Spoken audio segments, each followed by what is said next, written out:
Donald Trump's old White House officials and dozens of top Republicans just came out and endorsed VP Harris, and I love this story. They say the largest coalition in America is the anti-Trump coalition, comprised of center-right people, centrists, center-left people, far-left people, anybody in America who understands that Donald Trump poses a threat to our fundamental rights, and anybody in America who appreciates democracy. This article is titled, "Ex-Trump White House Officials, Dozens of Republicans endorse Harris," and I'll read it in a second, but first, let's watch this Republican saying why he's going to vote for Harris, explaining why. Make sure you leave a like on the video to help boost the message.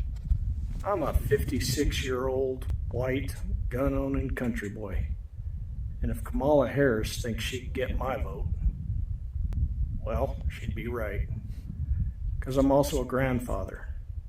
We failed to leave my kids' generation a better world. And now I worry not just about the kind of world we'll leave my grandkids, but what kind of country will we leave them? That other guy, I'm also a veteran from a long line of veterans. And he's just not safe. So yeah, I'll be voting for Kamala Harris because she wants to move us forward.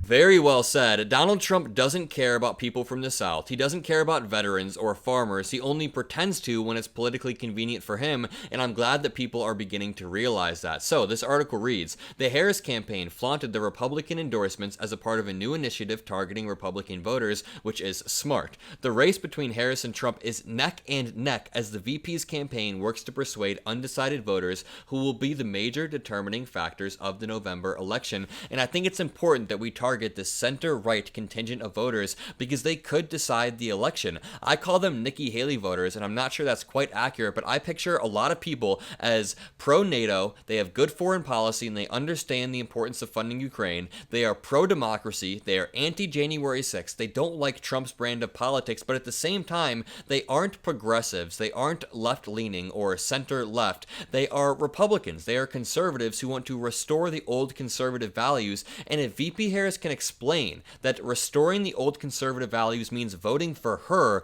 I think we'll be in good shape, because right now the race is neck and neck. Really quickly, boosts in Democratic excitement help Harris reset the race against Trump. Boosted by Democrats, younger and black voters becoming more engaged and likely to vote, and by women decidedly thinking she'd favor their interests more, VP Harris has reset the 2024 presidential campaign successfully. She has a 1-point national edge against Donald Trump, something President Biden never had. In fact, he was down 5 points when he left the race. So, winning over these undecided Republican voters is key, incredibly key. Vice President Kamala Harris's campaign on Sunday flaunted over 24 presidential endorsements from Republican Party members, including some who served in former President Donald Trump's administration. Nearly 30 GOP members were cited as a part of the new Republicans for Harris initiative launched Sunday. These include Stephanie Grisham, former White House press secretary under Trump, and National Security official Olivia Troy, who worked as VP Pence's national security advisor. Chuck Hagel and Ray LaHood, Republican cabinet members under Obama, were also listed.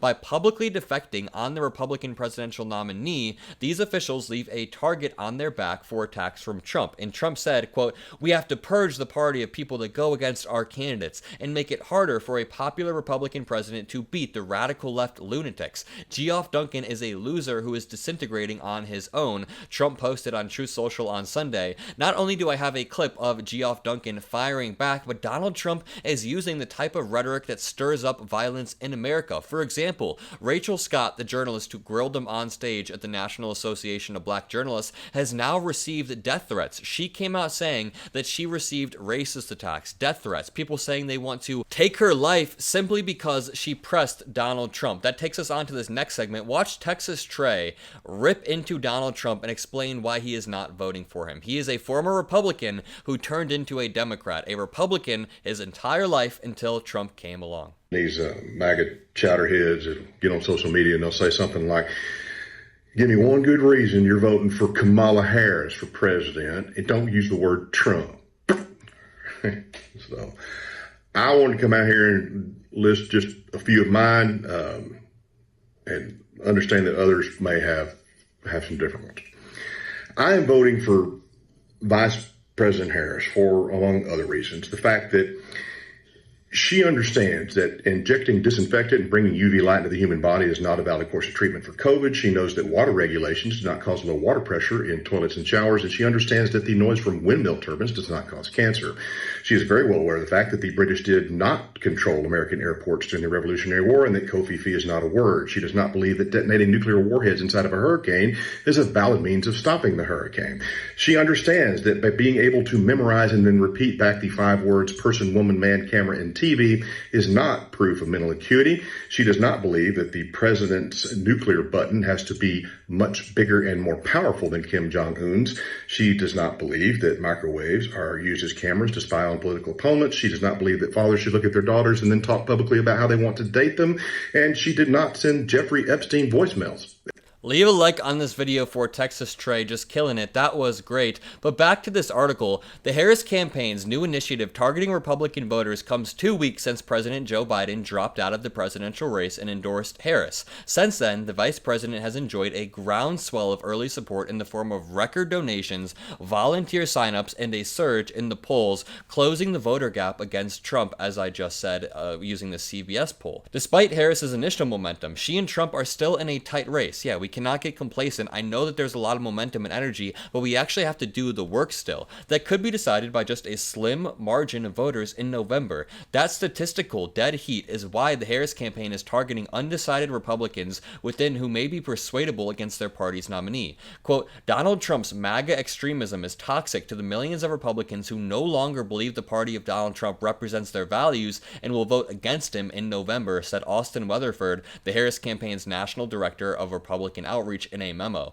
Quote, VP Harris and our campaign are working overtime to earn the support of my fellow Republicans who care about defending democracy and restoring decency, he added. Republicans like Joe Walsh and Adam Kinzinger have already shared this. Republicans for Harris launches with endorsements from across the country. Today, Harris for President is launching Republicans for Harris, a grassroots organizing program to further outreach efforts to the millions of Republican voters who continue to reject the chaos, division, and violence of Donald Trump and his Project 2025 agenda. This program will leverage principled travel, on-the-ground organizing efforts, and paid media to reach, persuade, and mobilize Republican voters. It's a genius plan, especially for an election that will be won at the margins. It's super smart to make Donald Trump play defense and to try to steal voters away, steal his core base away, people who are just center-right Republicans who kind of just go, all right, I'll vote for him on the day before the election and reluctantly do so. Now, if these Nikki Haley voters, that's what I call them, Nikki Haley voters, can be shown that VP Harris can be a return to normalcy, a vehicle for a return to normalcy for the Republican Party, and a way to distance the Republican Party from MAGA, I think people will bite. If you enjoyed this video, if you agree with what I say, make sure you leave a like, comment a blue heart, hit that subscribe button. We are building a beautiful community heading into this high-stakes election,